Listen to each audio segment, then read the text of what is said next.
सभी को शारदीय नवरात्रि की बहुत बहुत शुभकामनाएं। जय माता दी। राधे राधे एवरीवन। आज की वीडियो में मैं आपको शारदीय नवरात्रि पूजा की बहुत ही सरल विधि बताऊंगी।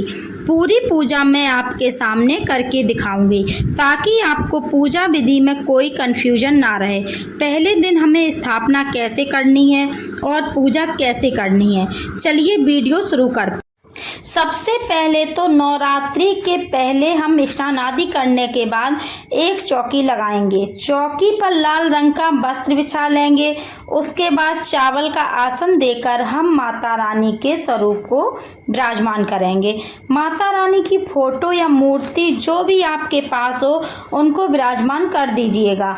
उसके बाद फिर हम जवारे बोएंगे। शारदीय नवरात्रि में जवारे बोना बहुत शुभ माना जाता है। हो सके तो जवारे आप ज़रूर बोइएगा।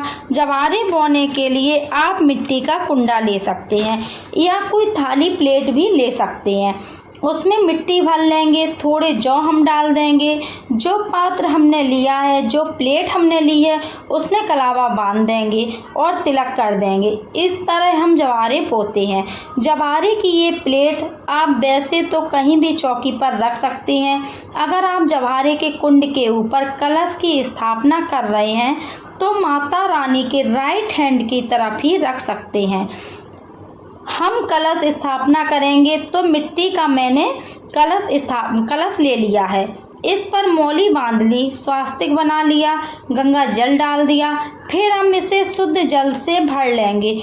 इसमें हल्दी, सुपारी, लौंग, इलायची और सिक्का, पांचों चीज़ें इसमें डालेंगे। आपके पास मिट्टी का कलश नहीं है तो आप तांबे पीतल का लोटा भी ले सकते हैं। तो इसमें हम आम के पत्ते लगा देंगे। तो आम के पत्तों पर तिलक करके इसमें आम के पत्ते सजा देंगे। 5, 7, 9 पत्ते आप ले सकते हैं।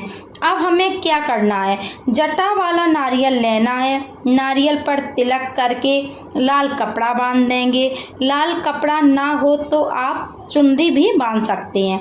इस प्रकार नारियल तैयार करके हम नारियल को कलश के ऊपर रखेंगे। कलश के ऊपर एक ढक्कन रखेंगे, उसमें चावल भर लेंगे। फिर जो हमने नारियल तैयार किया था अब वो रख देंगे। नारियल हमें इस तरह से रखना है कि नारियल का मुख साधक यानी जो पूजा कर रहा है उसकी तरफ होना चाहिए। अब इस कलश को उठाकर जो हमने जवारे बोए थे उस पर स्थापित कर देंगे। तो यहाँ पर हमारे कलश की स्थापना हो गई है। इस तरह से पहले दिन हमें स्थापना करनी है। आप चाहें तो नवग्रह की भी स्थापना कर सकते हैं या बिना नवग्रह स्थापना किए पूजा कर सकते हैं। अब हम पूजा शुरू कर देंगे। तो सबसे पहले हम देसी घी का दीपक जलाएंगे। आप चाहे तो आप अखंड दीपक भी जला सकते हैं या आप साधारण दीपक भी जला सकते हैं। तो यहाँ पर मैं देसी घी का सिंपल दीपक जला लूँगी। दीपक जलाने के बाद हम संकल्प करेंगे, हे माता रानी, आज से 9 दिन तक मैं आपकी व्रत पूजा कर रही हूँ। आप मेरे घर में वास करें और यदि कोई गलती हो तो उसे क्षमा करें और मेरी मनोकामनाओं को पूर्ण करें। संकल्प करने के बाद हम जल के छींटे लगाकर भाव रूपी मन से सभी को स्नान करा देंगे। आप फूल या पत्ते से जल के छींटे लगा सकते हैं। हमने स्नान करा दिया है। इसके बाद हम माता रानी को चुनरी समर्पित करेंगे और कलश पर हमने पहले ही कलावा बांध दिया है। इसके बाद सभी को हम रोली से तिलक करेंगे।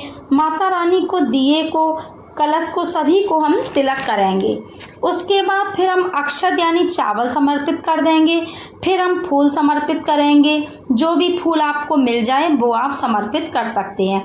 उसके बाद स्थापना वाले दिन पान के पत्ते पर बतासा, लौंग, इलायची और सुपारी रखकर ये हम माता रानी को समर्पित कर देते हैं। अब हम भोग समर्पित करेंगे। तो भोग में बतासे का भोग सबसे ज़्यादा शुभ माना जाता है। बतासे का भोग आप पूरे 9 दिन तक माता रानी को समर्पित करें।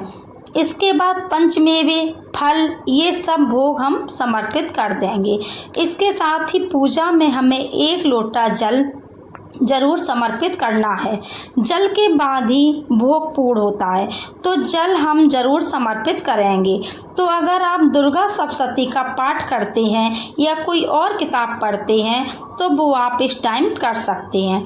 इसके बाद हमें श्रृंगार चढ़ाना है, तो श्रृंगार आप पूरे 9 दिन में किसी भी दिन चढ़ा सकती हैं। एक दिन हमें श्रृंगार चढ़ाना होता है। यदि पहले दिन श्रृंगार चढ़ा रहे हो तो पूरे 9 दिन तक श्रृंगार यहीं रखा रहता है। उसके बाद दक्षिणा चढ़ाएंगे। दक्षिणा भी हमें 9 दिन में एक दिन चढ़ानी होती है, किसी दिन भी हम चढ़ा सकते हैं। अब हमें हवन करना है। नवरात्रि में सुबह के टाइम पर हवन करना जरूरी होता है। गाय के गोबर से बने हुए उपले से आप हवन कर सकते हैं। यदि किसी कारण से आपको उपला नहीं मिलता है तो आप कपूर जलाकर हवन कर सकते हैं। अग्नि में भोग समर्पित करना जरूरी होता है, तो यहाँ मैंने उपला जला लिया है, तो इसे चौकी पर ही रखेंगे या फिर नीचे भी रख सकते हैं। पहले कपूर डाल देंगे जिससे अग्नि अच्छी तरह से प्रज्वलित हो जाए। उसके बाद लौंग का जोड़ा हमें चढ़ाना है, जो लौंग फूल के साथ ही होनी चाहिए।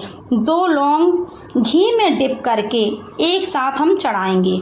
उसके बाद जो पंचमेवे का भोग चढ़ाया है वो हम अग्नि में समर्पित कर देंगे। जो हमने बतासे का भोग भी चढ़ाया है वो भी हम अग्नि में समर्पित कर देंगे। भोग जब हम अग्नि में समर्पित करते हैं तो वो सीधा देवताओं को मिलता है, इसलिए नवरात्रि में अग्नि में भोग समर्पित करना बहुत शुभ माना जाता है। सुबह के समय हमें ऐसे ही भोग समर्पित करना है। उसके बाद थोड़ा सा जल हाथ में लेकर 2 बार हवन के ऊपर से छिड़क देंगे, तो इस तरह से हवन पूर्ण हो जाएगा।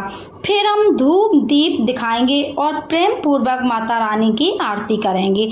अगर आपने अखंड दीपक जलाया है तो आप अलग से एक दीपक जलाकर आरती करें, क्योंकि अखंड दीपक हिलाया नहीं जाता है। आरती करने के बाद पूजा में हुई कमियों के बारे में माता रानी से क्षमा याचना करेंगे और अपनी मनोकामनाओं को पूर्ण करने के लिए माता रानी से हम विनती करेंगे। अब नवरात्रि के पहले दिन की सुबह की पूजा हो गई है, तो पूजा के बाद जवारे जल से सींच देंगे और जो जल है वो हम सूर्य देवता को अर्घ दे देंगे। इसके बाद जो भी भोग प्रसाद हमने चढ़ाया है घर के सभी सदस्यों को वो प्रसाद के रूप में हम बांट देंगे। इस तरह हमें सुबह की पूजा करनी है, शाम के टाइम भी माता रानी को भोग लगाना है और उनकी आरती करनी है। शाम के टाइम सिंपल भोग लगाया जाता है, हवन वगैरह नहीं किया जाता है, तो शाम के टाइम हम बस भोग लगाएंगे और माता रानी की आरती करेंगे। तो फ्रेंड्स, नवरात्रि में पूरे 9 दिन तक माता रानी का पूजन किया जाता है। पहले दिन हमें स्थापना कैसे करनी है और पूजा कैसे करनी है, इसकी बहुत सरल विधि मैंने आपके साथ शेयर की है। अगर ये वीडियो आपको पसंद आया हो और आपके लिए थोड़ा भी यूजफुल हो तो वीडियो को लाइक कर देना, और हम महिलाएं घर में तीज त्योहार कैसे करते हैं तो ये देखने के लिए मेरे चैनल को सब्सक्राइब कर लेना। वैसे तो मैंने स्थापना पूजा बहुत डिटेल में बताई है। आई थिंक आपके सारे डाउट क्लियर हो गए होंगे। माँ भगवती की कृपा आप पर और आपके परिवार पर सदा बनी रहे, इसी कामना के साथ फिर मिलेंगे किसी और वीडियो में। तब तक के लिए जय माता दी, राधे राधे।